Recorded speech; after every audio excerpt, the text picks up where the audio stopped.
The key ingredients in this recipe is a good blackened seasoning, black beans and rice, and scorned woman hot sauce. So the fish were still frozen from our trip back from Lake of the Woods. And so I like to thaw them out by putting them in the sink, running them under cold water, and then filling up that sink halfway and then continuing to change out the water to keep that fresh. Once they're thawed out, then you can go ahead and move to filleting. I am in no way a master walleye filleter, but for the sake of this video, I decided to leave in a little bit of this just because it's a nice transition.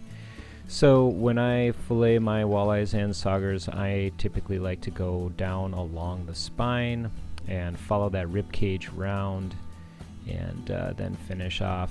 I know some people like to cut through right through that rib cage and then cut that rib cage out. Whatever you feel comfortable works. But for this recipe, we want to make sure to keep that whole fillet. So we're not going to take out those little Y bones. And once we finish with those, we can stick them in icy water. Once we have that done, we can move to our black bean recipe, which starts with 1 whole onion. This doesn't really matter if you use white or yellow. And typically the rule with this and chili and stir fry and just about anything else is that you cut them in about the right size that matches the rest of the ingredients. So I'm cutting these down to maybe 1/2 inch, maybe even smaller than that, to match kind of the black beans and the rest of the ingredients in this. And once you get that onion nice and chopped up, then you can move on to the garlic. Don't add that to the pan yet because we want to put that onion and garlic in at the same time. So I'm using about 4 cloves of garlic here, and just dicing those things up, tossing them in with the onion. And then we're going to move on to heating up this pan. And so I would usually use olive oil, about 2 tablespoons, and this time I'm using canola oil just because I already had it out. But olive oil, canola oil, vegetable oil, it's all good. Again, about 2 tablespoons, get that warmed up, and then you can go ahead and add the onions. And add the garlic. We want to have this on medium heat, and we just want those onions and garlic to sweat. We want them to turn translucent. We do not want to fry these. We don't want them brown or they will turn bitter. So once we got this going, then we can move on to the rest of the ingredients. Starts with a can of diced tomatoes, and then we're going to want to strain this, get all that extra juice out. This is not a tomato-based recipe, but we do like some diced tomatoes in it. After this, we can, of course, keep those onions and garlic going, and then turn it down to low if you need to. You don't want to get those things bitter. Add some salt and then some pepper. Probably about a teaspoon of each. You can always add more later. Then we're going to go with about 1 tablespoon of chili powder and 2 tablespoons of cumin, ground cumin. And give that a thorough mix, and you'll be able to smell all those spices really kind of filling the room. Once they're good and mixed in, you can go ahead and add those tomatoes. And then after this, you're going to go ahead and add the black beans. And this is kind of different as far as you're going to add everything, the black beans and the sauce. And that's why you don't want to over salt in the beginning, because they're already going to have sodium in it. So starting out with low amount of salt, and then you can always salt later after this has cooked down, and make sure your seasoning is just right. Final ingredient is about 8 to 10 diced up little smokies. That gives it a nice smoky flavor all the way through. As we bring this up to a simmer, we can prep the cilantro. And I know cilantro is kind of controversial. A lot of people don't like it. So if you don't like it, just forget this. If you do like it, then you want to go ahead and cut up everything, even the stems. Now I'm going to leave some of the leaves aside for a garnish, but otherwise cut up all those stems, because stems and leaves taste the same when it comes to cilantro. And we're going to add this for about the last 10 minutes of the simmer. The whole simmering time will probably be between 30 minutes and 40 minutes. As we add that cilantro at the very end, that will be about the time that we start to get the fish going, because the fish will not take long to cook. So as I move my pot over to simmer on this side and get my fry pan ready, I'm going to show you this seasoning that I use, which is Chef Paul's Blackened Redfish Magic Seasoning. Now I've got about 10 minutes left, so I'm going to go ahead and add that cilantro, and once I get that good and mixed in, stir everything together, and then turn that down to low, and then we can move on to the fish. Now, like I said before, we're going to do full fillets here. Now, if I was making this for my boys, I'd probably take those center bones out. But typically when I am either steaming or blackened, I will go ahead and leave those in because I like the presentation of the entire walleye fillet.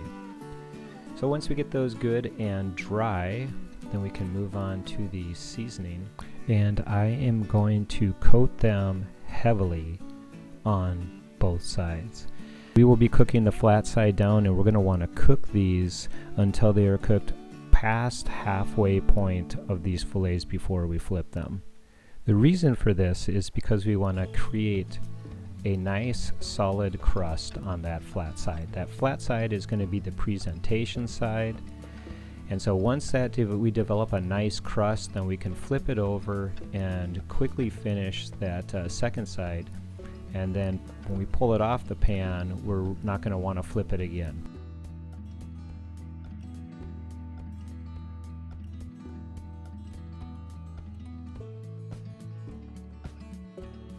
So we can go ahead and turn this pan up to high heat.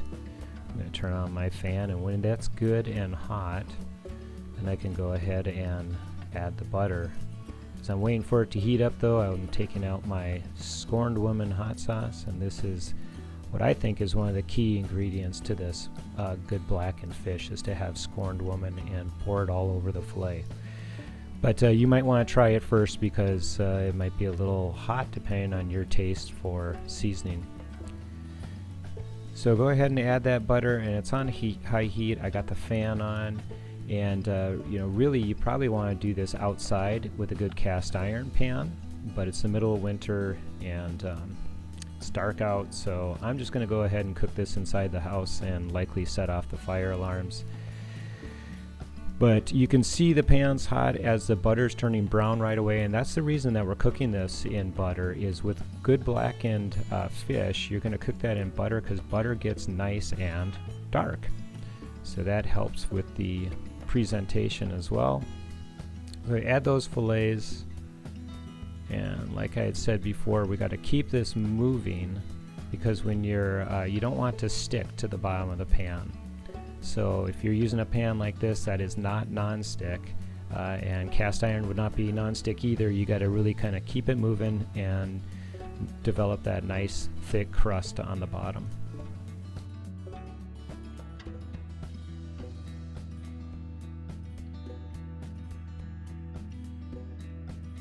So it looks like this is getting really close.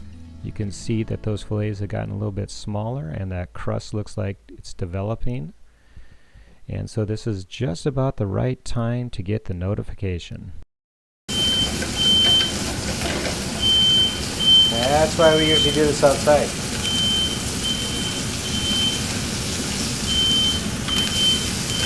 So right now these fillets look perfect. I mean, they're absolutely beautiful. They've got a nice black crust on that side. I'm just going to quickly finish the other side. Unfortunately, my camera on my chest cam ran out of battery. My phone camera overheated. I was a hot mess, and I got a little flustered.